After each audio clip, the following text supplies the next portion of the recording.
member relations, and kind of a marketing guy. Okay, the next matter that we have to discuss is the Cabarrus County Animal Services APAC presentation by Commissioner Caruth. Okay. I don't know whether we will hit every slide on here, but I wanted to kind of just update everybody. Back up a little history. It was a year ago, February, that we had a meeting of the APAC, and in that meeting, I talked to them about how we could better and we could improve on what it was at that time an 80 and 90% euthanasia rate in the shelter. That night we had a little bit of discussion about it, but there was not a lot of progress made. As we well know, in April then, we had a situation occur, the incident occurred involving the dog that belonged to Jeff Daniels, and it ignited a pretty big fire, served as a catalyst to continue moving forward. In last summer, we expanded the APAC to include some additional members. I'm sorry, first of all, before we get going too far, Mike and Judy Sims are here. Mike is on our committee, and Judy is actually the executive director of the Humane Society. So they're here in case we have any questions of them as we go on. But anyway, when we first met in, I think it was August of last year, that was a pretty raucous meeting that we had in here to start discussing about how do we, what changes, if there's any changes need to be made, what was the feeling of the group. That we met again on a monthly basis, and it took until about, I believe, November before the group settled down and we were able to discuss, what needed to be done as far as our animal services here in Cabarrus County. What we have right now, and what we've had for the last 15 years pretty much, is that the relationship between animal control and the Humane Society, and the Humane Society, if you're not aware, uses a portion of the animal control shelter out on Highway 49, and they get that, I believe, for $1 a year? Yeah, something. But there's never been, in that 15-year period, a formal contract with the Humane Society over them providing, adopting animals out from animal control. There also, in that period of time, there had been a great, like a better term, fracturing that had occurred between the Humane Society and other people in the community. So you ended up with really 3 or 4 rescue organizations in the county that were all working independent of each other. And there was not a lot of coordination that had been occurring there. This committee is made up of folks that represent 3 of the largest organizations, rescue organizations in the county, that being the Humane Society, Cabarrus Pet Society, as well as Cabarrus Cares, also known as Kitty City. And what these 3 groups have done is form the nucleus of a discussion that also involved Mr. Daniels and several members of his group, Justice for Bella, in coming up with a plan for how we can improve the euthanasia rate through improving how we do animal adoptions in the community.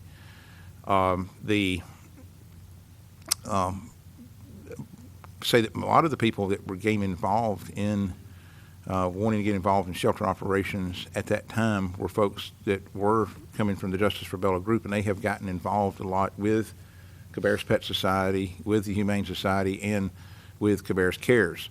And what we've had happen is that around November, December time frame, really the group gelled and started coming together on what we wanted to do and what we want to recommend back to this board. There were several different options that were in front of us, and the biggest discussion came about whether or not, how is the best way to organize going forward. It felt it would be impossible, and it would take many, many hours and years to form a new nonprofit to do nothing but handle a community adoption program. Also, the discussion ensued about whether or not one of the main principles of a program would be to have one person that is the focal point that fulfills the role of coordinating the entire program. around which the program revolves, or whether that person should be a public employee working underneath animal control, or whether that person should be separate from animal control and be in a private organization. The big leap forward came when everyone agreed that it should be something that should be contracted out into the private rescue community, and that the only organization out there that was truly organized and truly had the organizational capacity to do it at this time was the Humane Society. And given that, then, I'm going to show you here a couple of slides of what the concept that has evolved from that is. So if you'll flip forward in the presentation, you can see now what we have is we have Cabarrus County Animal Control, the animal shelter. They have an animal shelter and their enforcement functions. And what happens is you have Lieutenant Taylor, who has been providing a lot of the making a lot of phone calls, working with mainly the Humane Society, but also with other rescue groups to get animals adopted out. That sometimes overwhelms his ability to do his core function, which is run the enforcement functions at animal control. And so you have that being publicly operated. And what we say when we're publicly operating, is that this is what they do. They quarantine suspect animals that have rabies. They hold domestic animals for owner reclamation. They euthanize animals that are not reclaimed or adopted, and they provide for the adoption of domestic animals. Sometimes the shelter gets full, and that's when he had no other choice than to do euthanasia at the shelter. There was some kind of perceived idea out there that that other groups could not come out to the shelter to claim any animals or to take animals out for adoption. That we found out in our discussions that was really just a perceived barrier that really wasn't there. How's that going now? That is going very well now. I talked to Sheriff Riley earlier today, and I think this month we're down to around 20 to 25% euthanasia rate out there. This month alone. Now, it's such a snapshot of this month. So we've dropped to basically 50%. We're about 50% right now. So that alone, opening it up, has created, it is increased the euthanasia, the save rate at the facility. But anyway, these are the functions that, that are the shelter functions that are currently being performed by animal control. Okay, Jay? But what it does, it creates this image as the enforcer, as the caregiver. A lot of people see that, you have animal control officers, they're in uniform. They shouldn't be, they're not there to, be very similar to police officers also acting as social workers with convicted felons. Of course, the state keeps going like they're going. We may be doing that too. But the shelter space out there causes a lot of the need to have to euthanize animals before given a chance to be adopted out. It kind of begins to take over because this model we have now was put together when the county was half the size it is right now. So what we have now happening is that can take over the operations where it makes the core function suffer of animal control. And, of course, then we have the retention mandates as another issue because you have to hold those animals for a certain period of time. So those that come in that you don't have to hold are the first ones that land up going and being euthanized. Okay? The concept, though, would be to transfer the public shelter responsibilities from the Sheriff Office Animal Control to the Humane Society. Provide the resources to the Humane Society to be able to hire a full-time director. And then establish the criteria to create model shelter and adoption program. The proposed organization then, what would happen is that the Humane Society would move into a lead role among all the rescue groups to work directly with animal control, and they would take over the sheltering operations, which would then be moved into the private sector. So essentially what we'd be doing would be privatizing our rescue services and animal services and the adoption services in the community. That would free up animal control then to focus, or should be their primary core function, and that is investing cruelty complaints and and enforcing the animal control ordinance. So if there is a complaint or if there is an animal that is roaming, Sheriff's Department would pick it up, deliver it to the Humane Society, and we have no further responsibilities. At that point in time, no, that would be the Humane Society then would work to have that, would run the program where that animal would be reclaimed by the owner, or it would be put into the network to be readopted or assessed for readoption. What happens if it's not reclaimed and not adopted? If it's not reclaimed and it's not adopted, then, you know. Who takes responsibility of that animal then? Yeah, that's where we work out where the euthanasia responsibilities would go. And that's one thing we still need to work on as a board, is who would be responsible for that? Okay. What you have is the relationships that really you see here would be tied between Animal Control, Humane Society, and the APPAC then would take on the role for this board of being the ones to kind of oversee the overall program for the county. The APPAC would be still appointed by the Board of Commissioners. They would determine the adoptability standards, and what that means is that there's established criteria nationwide for how animals are assessed. Companion animals are assessed in really one of four categories, from the most adoptable animals to the least adoptable. And then that would be used to determine the rates. Each one of those would be calculated. The euthanasia or save rates would be calculated for each one of those categories, so that you would be then focus on those animals that are most adoptable, making sure they had space, and then go down from there. The committee would also monitor the program effectiveness. They would ensure the contract with the county is complied with from the Humane Society, but it would also be made up of rescue advocates and representatives from general population in the community. Animal Control would continue to enforce the Animal Control Ordinance, and as I mentioned a while ago, this is their core functions: investigate cruelty complaints. They would capture domestic strays and wild animals. They would assist with public education at the schools, and would assist with the intake and transfer of domestic animals to the Humane Society. Humane Society then they would take over such things as all the quarantine activities, the owner reclaim and hold. They would run spay and neuter services, and they would run the adoption and foster programs. They would also partner with other rescue groups for transferring other animals to them, and partnering with them on other activities. They would recruit and train volunteers, and they would run a public education program. A lot of these pieces already exist now with our current rescue groups. And it's kind of like a jigsaw puzzle. We have the pieces out on the table, and there's just nobody there yet to pull them together and assemble them into one group, heading one direction. The euthanasia issue is going to have to be dealt with. Our chamber is not like it was in a lot of counties. We don't do like was done 30 years ago. It was set up in the mid-90s with protocols, with the vet. Actually, we had a local veterinarian actually set that up with the as far as what standards would be used to operate that chamber. I talked with the sheriff today. EBI is the evolving trend nationwide. It's becoming more popular in North Carolina. It's going to come a time in the near future, probably, when it will become mandated that it be done in all animal shelters versus using the chamber.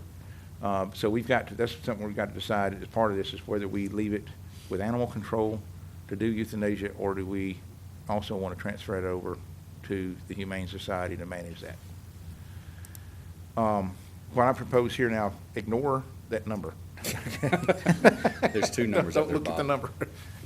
There was an assumption made when we were putting this together that if you look in the budget, there is a $115,000 that's put aside for operations of animal control.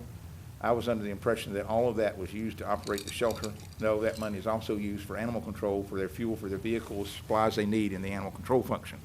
That number is actually only about $16,000 that is actually used to supply the shelter.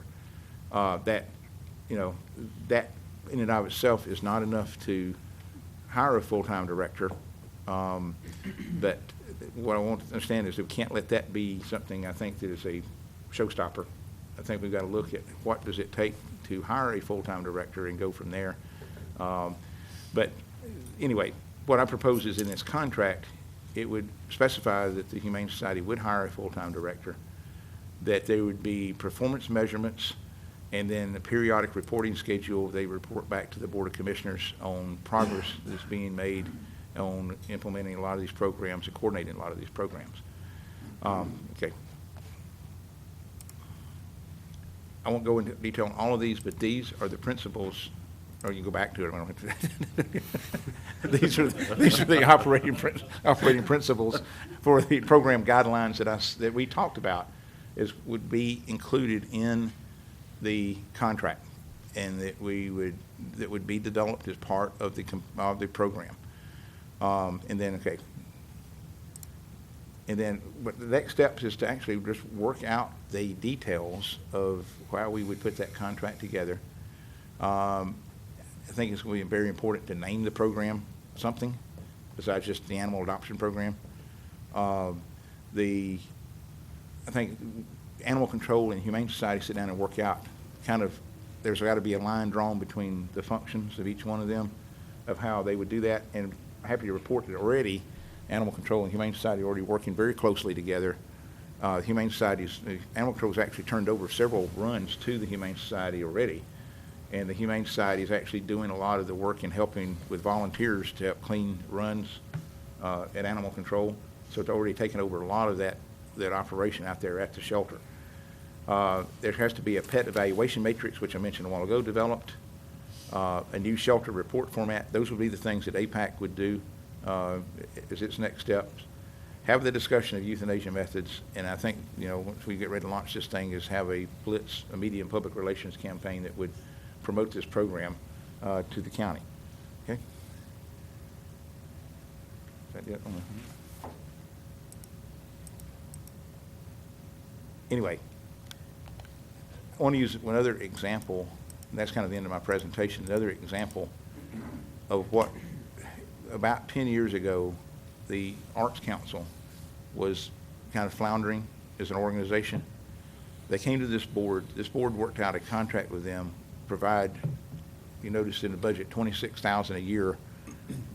At the time, and I guess it still does, that money is designated to pay the salary of the executive director at the Arts Council.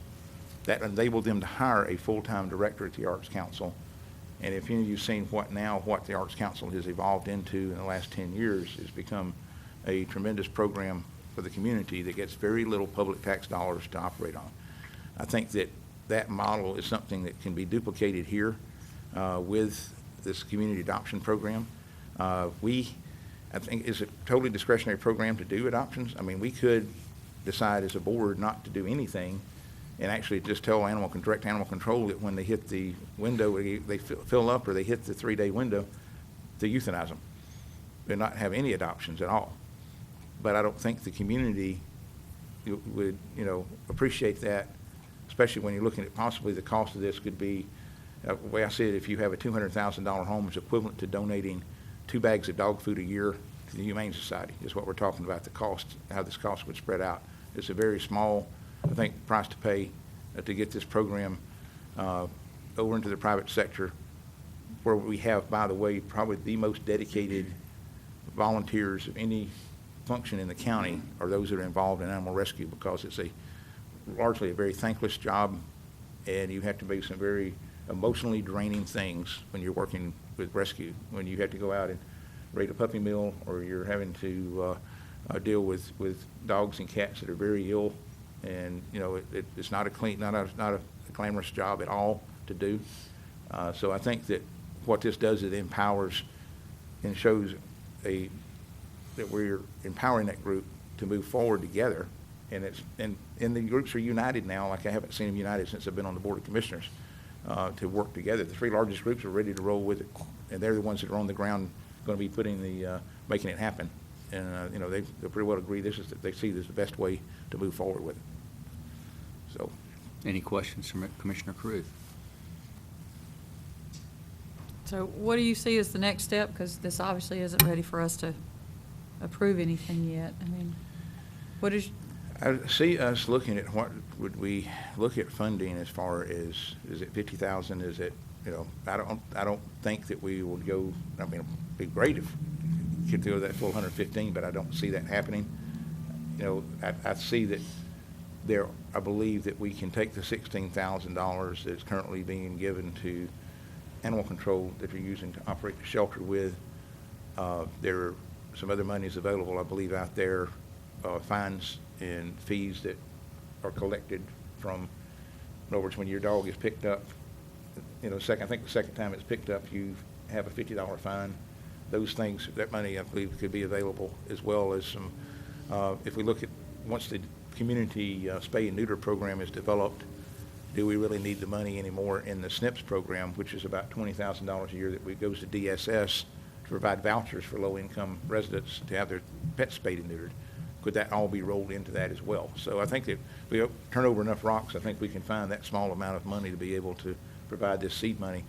And what I see happening is us doing it on like a 3-year contract with the Humane Society, and with a sunset of 3 years. And at the end of that, in that 3-year, we evaluate where they're at and decide whether we want to continue on with that program, or at that point, even if we want to bring it in completely in-house, or look at another rescue group to come in and basically run the same program. Any other questions? I know John's done some, I don't know how much. Let me ask you research this, on- is why the Humane Society and not another organization? That question came up, how do we do that? And, we throw it up out for proposals for anybody to bid on it. And the consensus from the group and the committee was that the Humane Society currently is the only one that has the organizational capability to pull it off with the least amount of effort. That they already have in place, and Judy may be able to speak to this more, but they have in place a vet on their staff. They have a well-developed network of volunteers that are already there. Not to say the other groups don't have that, but they don't have all the components that we need to make this successful. So, if the Humane Society is the one that will be operating this, how will the other groups fall in? Will they be underneath the Humane Society? Will it be, I understand they're going to work together, but it seems like there would have to be some sort of... I see that being in the contract, that there would be back to us, how are they planning to use the other rescue groups? And the rescue groups would be integrated more as a network. Because what happens whenever these groups start to, if there's a disagreement between the groups, then it would be strictly controlled by the Humane Society. I think that's where the APPAC would periodically meet and would monitor that to see if there's problems that are coming up as far as in helping to resolve those issues. Who gets the money for the adoptions? Well, what would happen is you would have, when the animals would come to the Humane Society, they would either directly adopt those animals, or they would transfer those to the other rescue groups. Whichever rescue group actually did the adoption would get the adoption fee, whatever their own organizations charge for the adoption. So it would vary, based on, what the organization charges. I mean, somebody charge, $100, somebody charge $200, but it would, that organization would keep that adoption fee. If the Sheriff's Department gets $16,000 to operate the shelter, how would it affect that the Humane Society's getting a new building? Would they be able to operate that with $16,000? How, where does that fall in? Well, their operations are actually expanding. They're going to they won't be staying still in our facility, working out of there, and then the second facility, which is going to open up. Yeah, I don't know if you want to just get Judy to maybe tell her account of how they're looking. Would you like to step up and add to that, Mr. Yeah, Sims? just kind of tell how the. Didn't want to exclude you, but didn't want to include you if you were not ready to talk. I want to just back up for a second and just speak to the Humane Society infrastructure. We have been doing the entire building, taking care of all of the animals in the entire animal control facility for, I guess, about 4 months now. Lieutenant Taylor opened up the 3 additional blocks for us so that we could adopt out additional animals, which also speaks to the lower euthanasia rates, as well as working with the other rescue groups. Our intent going forward is to, as Bob said, to stay in that facility in part, and then we have recently purchased, I think you guys are all aware of the fact that we purchased a piece of property on Wilshire Court. Our intent is to open there on or about April the 15th. And our objective is to have an infirmary of sorts there so that we can isolate animals that are coming in, especially puppies and things like that, that we don't have the ability to do in the animal control facility. And then to bring some of the larger dogs there that need a little more room to exercise, and then to still maintain the facility and animal control so that the other rescue groups can come in and have a number of kennels reserved just for them. Like, for example, Cabarrus Pet Society would have a couple of kennels where they would come in and identify the dogs that they would like to take. We would put them in those kennels. The same with Kitty City or Cabarrus Cares. So we have already developed that tandem relationship with the other rescue groups, and I see us moving forward in that vein. As Bob said, we have a tremendous amount of volunteer support right now. We have about 85 active volunteers. We have a cage-free cat adoption facility on Brookwood Avenue that has been operating for about 6 years now, very successfully. We get no assistance at all from anyone other than adoption fees and donations, and then some grants. And just like to address the adoption fees, just not sure if you're aware of what our costs are and what we do with the animals when they're turned over to us. We have them vetted.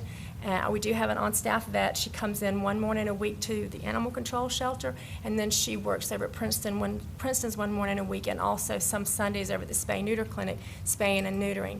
But we do have a significant amount of cost involved with the animal in that we give them their shots as soon as they come in, if it's a puppy, to hopefully reduce the amount of parvo that we have in the shelter. And then we do their first round of vetting, including the deworming and the rabies shots, and then we set them up for spay or neuter. And that's all of our costs. So our adoption fees actually barely cover our cost for vetting, so we don't turn a profit, and we don't expect to ever turn a profit, which is not our objective. And Cabarrus Pet Society operates in pretty much the same way. Ann Cannon and I work very well together, and we kind of set our adoption fees similar because we all are just meeting our cost. Any other questions? Well, I think if we're going to move down this path, a better idea about what financial responsibility is being asked of the board would be the first step. And then I thought you said, if you go down the list, is to have a rough out of some standards and contract language with the Humane Society. It sounds like they're the best organization in regards to organization and game plan to move forward to have it at. And I think it's important that if it's in that, if there is a contract, there's got to be some sort of language of working with other organizations to adopt out, or best efforts, something like that. And then this pet evaluation matrix, I do not believe that is something that the five of us need to be dealing with. I thought you said that would be something that APAC would look at and would address. That's correct, because going into that, or looking at physical diseases, chronic or acute conditions, you're looking at behavioral issues.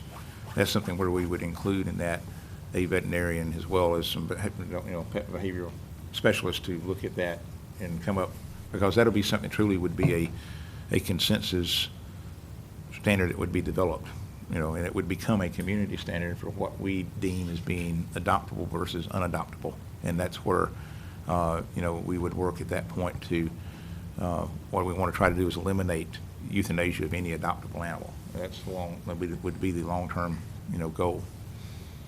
And I think, like you said, I believe that a time limit on the contract, if it's a contract, that once that year, if it's 3 years, and in year 4, they're on their own financial-wise, but, at least we still continue to contract with them in regards to providing oversight to make certain that they're meeting the goals of whatever board that is at the time. Mm-hmm. As far as like I say, the issue about the funding, certainly at 116, that was very adequate to provide for a shelter director, and I'm not sure what, we've not had any discussions about what it would take, as far as salary-wise to have a director, what that would mean as far as, from this board. I would go out on a limb to say $50,000, I think, would cover, the up to $50,000 would cover the cost of a executive director at the facility. And, according, I think, Commissioner Poole, you pointed out one time about the, do you want, if we go to euthanasia by injection, do you want that person even to be a registered vet tech? With that, as far as being able to supervise that, and kill two birds with one stone, so to speak. No pun intended there, of course, but how you would do that. But so that's what I mean. That discussion has not been held, I think, even among the committee, as far as the standards, as far as what the salary would be set for a position. My concern about rate to do a not to exceed number is that's what it certainly won't exceed it, but it'll get close. I'd prefer to see what a range is so that, we're voting on something we have a good idea that it's going to be in that range. Can I Yes, ma'am. offer a suggestion? We, as an organization, have developed relationships with humane societies all across the United States. And one of the things that we did, I was elected in April as CEO of the organization, and we had changed the structure a little bit. So what we did was we polled some of our sister organizations, if you will, to find out what their structure was, and was given a lot of information, and they are all very willing to provide. Most humane societies around the country have paid heads of their organizations. Our humane society, of course, does not, which is the way it is intended, because we are all volunteers. But and most of them do have full-time people on staff, and we have collected a lot of information that would be useful in determining what a reasonable salary for somebody in that position would be. It's a good starting place, because we started looking at that for our new shelter, because we'll have to have, we have to have staff that as well, not an executive level, but at a level of people to clean, and you have to have vet techs and things like that to help an organization and things like that. That's a good starting point. Is this information that can be gathered and digested in 2 weeks, or 6 or 4 weeks, or 6 weeks? You have the information now, don't you? I have some of the information, and then I have the contacts directly to get it. We also get a lot of our guidelines from the Humane Society of the United States. They provide a lot of guidelines for how we operate and setting our standard operating procedures. So that information can be obtained very, very quickly.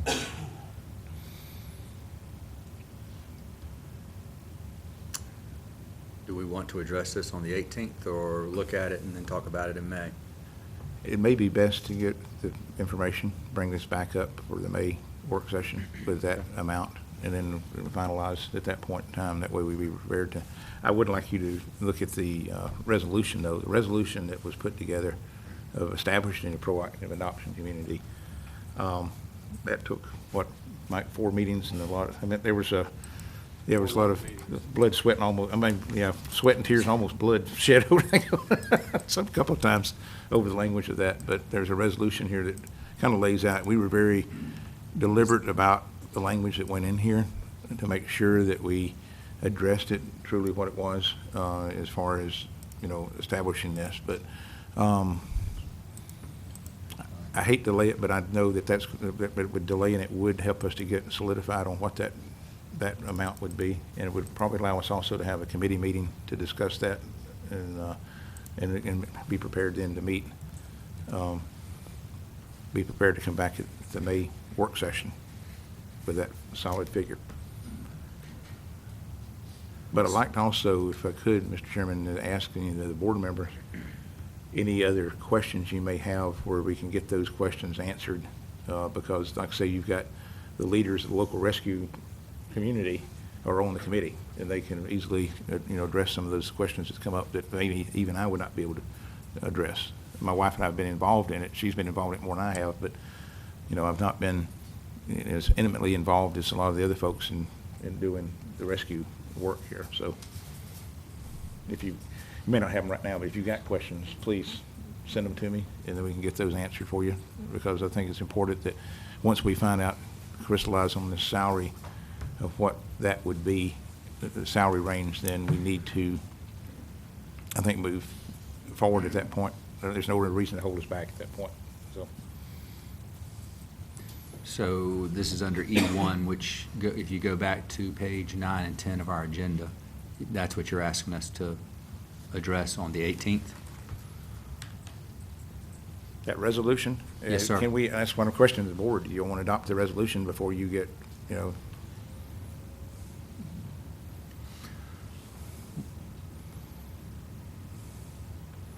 because I see that if we don't, the role is still there and still got to be there. And even if it turns out to be a volunteer, that, starting out as a volunteer till, grants can be achieved, or funding can be achieved to pay for the person's salary. I still see it's got to be, that is important, that role of the, these roles be established.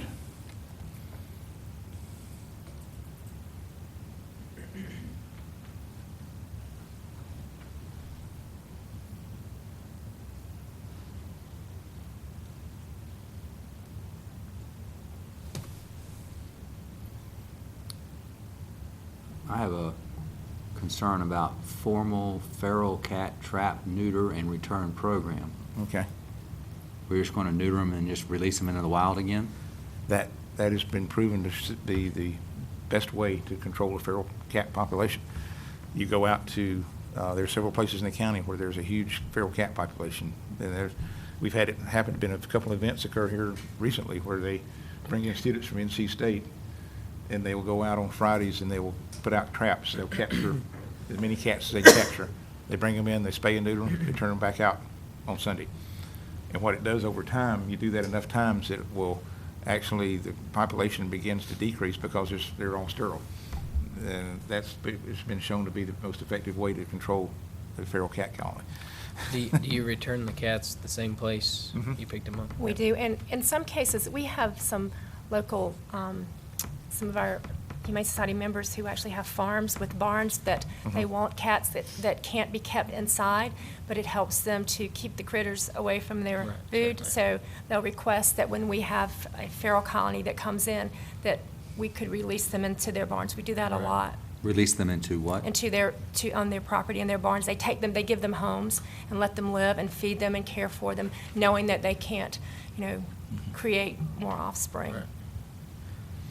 I share one with my neighbor. It's supposedly my cat, but he only shows up when my son's truck is in the driveway because he's smart enough to know the truck's there, or when he wants the occasional canned food. But he goes between our right around there, and they've got him an outside shelter. But it's the same type thing. That's how I got him. Was he was feral? They had spayed him. He's extremely docile and everything else. I think if I let him in the house, if I didn't have dogs, he'd be more than happy to come in. But he was never litter box trained, so. He's an outside cat, and he's just kind of the neighborhood cat. Everybody knows who he is, and, he goes and visits. He leaves us gifts, not always ones that I want.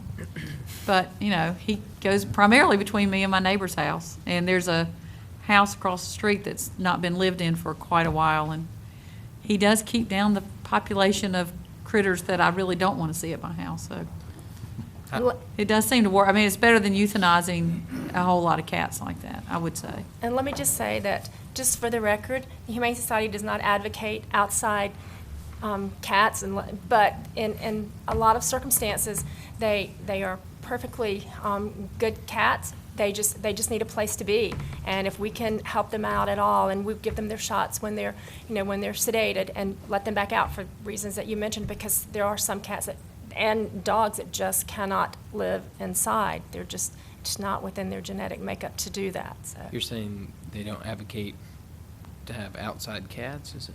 Our preference would be that not to have outside animals, because, the premise that we adopt out on is that animals become part of your family. And if, one of the questions that we ask, and we screen very diligently to potential adopters, and one of the things that we ask is it going to be an inside pet or an outside pet, because statistically, and we manage these statistics, is that if we adopt someone and they allow their cat to roam the streets, it increases the possibility that it's going to get hit by a car or maimed by another animal. So we definitely, want all animals to be inside. We know that's not realistic, that they're not all going to be inside, but that's definitely what we advocate. And that's where you get some of the individual differences in rescue groups, because some of them have different philosophies. For this Cabarrus Pet Society does not allow, they will not adopt a dog out if there's not a fence in the backyard. So they pretty well, and all of them follow up. We can go out to homes after, I guess y'all do that We too, do. but- We do follow-ups after 3 weeks, and one of the questions that we ask is, do you have an unaltered animal outside? Or if they have an unaltered animal in their home, then we will not adopt to them, because we definitely are huge proponents of spaying and neutering, and the organizations that we work with, we all work on the same premise. We do everything we can to make sure that they're safe, because we don't want them to be on the streets. We don't want them to end up back in the shelter, and do everything we can to avoid that from happening. So if someone were to want to adopt a cat or a dog, and you were to ask whether it's going to be inside or outside, and they say it's going to be an outside animal, will you still adopt? My next question to you would be, where's it going to sleep? Well, it's an animal and outside. If it's gonna, Yeah. seriously, if my best answer to you is, if it's going to be an outside primarily, and like, for example, I adopted a dog out yesterday, they have a pet door and coming through their garage, then we want it to sleep inside. But to be perfectly honest with you, if you told me it would be outside 100% of the time, I would turn you down. Okay. Now- I just have serious issues with that. Animals were, always outside at one point or another, and I just disagree with you on that. But if you can provide, somebody can convince us that they can provide reasonable accommodations. Like there are some dogs that need to be outside in a barn or something like that. We take the time to question you pretty stringently. We don't just turn you down flat, but there are so many animals in Cabarrus County. I've gone out with animal control numerous times where there are animals out in the backyard with no shelter from the sun or anything like that. So we try to make good, educated, reasonable decisions. And let me just say that the one that I got was through Cabarrus Pet Society. Mm-hmm. It was a cat that they could not adopt out otherwise. And when I was in the industry, I helped them to house pets in my slow months. And, that was kind of like, I don't know, that was a nice gesture for them to want me to take a cat. And I have a place for him to stay if he wishes to stay at my house. It just happens that the neighbor has a cat that he likes better, and they're both fixed, so it's okay. And the neighbor decided to give him additional shelter, so he comes back and forth between the two. But, so it is an outside cat, but this was one that everybody knew that he was not going to be an inside cat. There was no way, this cat had never been an inside cat. He's as friendly as he could be, but he is a bit of a roamer, at least in our neighborhood. I'm on a dead-end street, very little traffic. So it's not like that's an issue. And if we know that, and so that's what I mean. Yeah, And if we I was know that, approached, yeah. this is a cat to take care of, so. It's not a you know. blanket yes or no.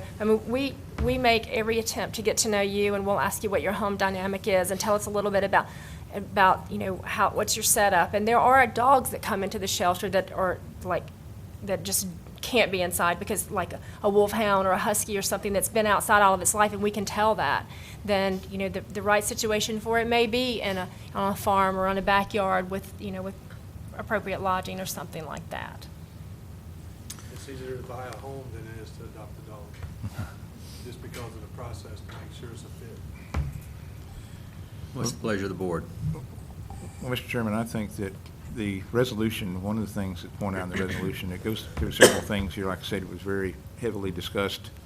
The language was chewed up and spit out again as far as what exactly to put in, wording to put in here. The biggest thing is focus on those final three actions. What we were direct to do is, number one, is any 501c3 chartered rescue organization in good standing with Cabarrus County Animal Control will be allowed access to the Cabarrus County Animal Shelter for the purposes of adopting domestic animals.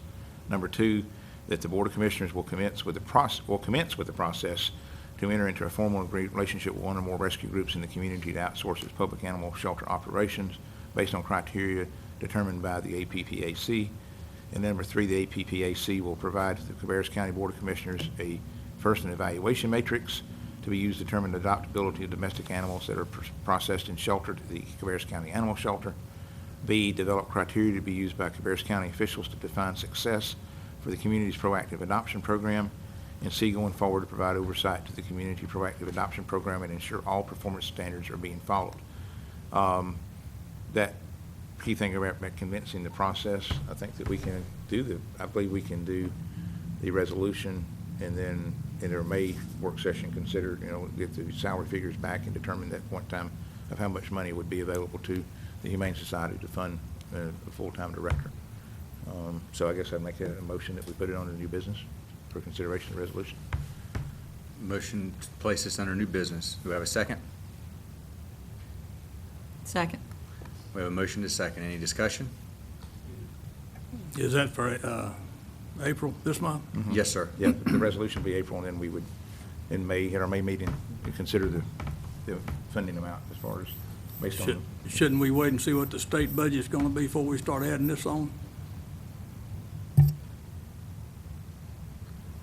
There's several things that can be done, is that this is just, we're not committing any funds from the county if this resolution were adopted.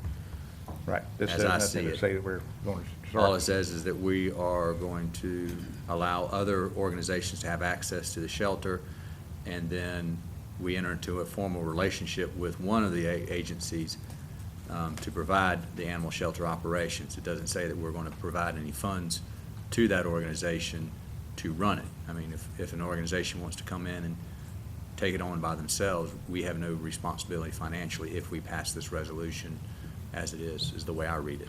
Yeah, I mean, at this point, then the next step would be to say, how much is that going to be if we, with a full-time director? And that's where we'd come back in May, at the May meeting.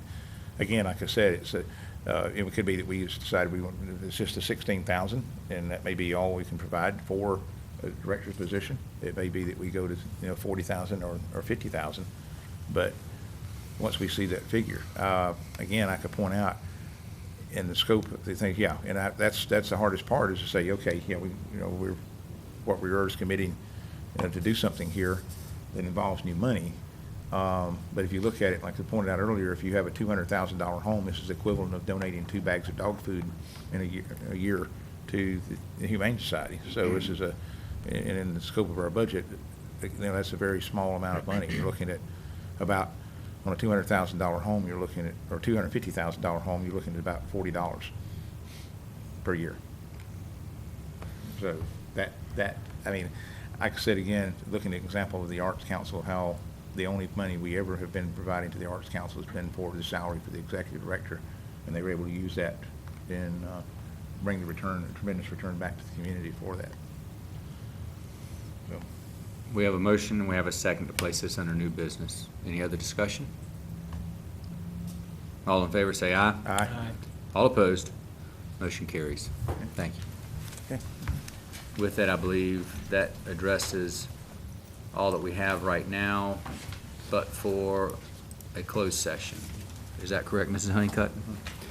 We have a motion to go into closed session as authorized by North Carolina General Statute 143-318.11, subsection A3 and 4, and invite the EDC representatives into the meeting.